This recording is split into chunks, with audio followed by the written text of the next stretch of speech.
Rádio Regina. Kuby.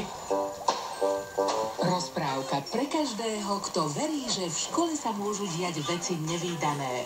Chodia do nej totiž aj roboti. Moji roboti, hurá!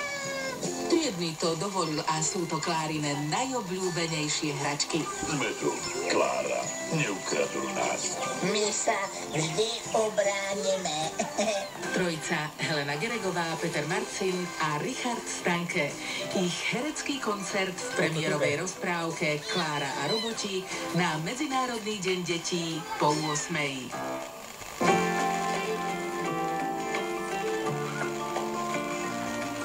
Ako sme žili. Rozhlasové prehliadky regionálnych múzeí.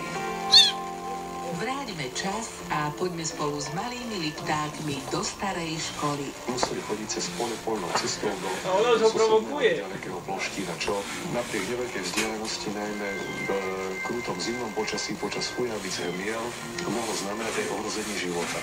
Prostredie, v ktorom obyvatelia Liptova žili, trápili sa aj radovali. Miesto, ktoré bolo ich domovom. Do múzea Liptovskej dediny v Pribiline sa môžete vybrať s Marcelom Pálešom v nedeľu po 10.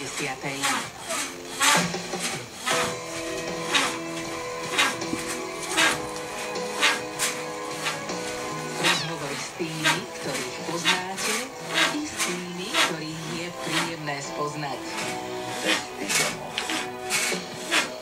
Svojich hostí sa budem pýtať na miesta, kde prežili detstvo, na ich kamarátov a blízkych, na ich cesty domov.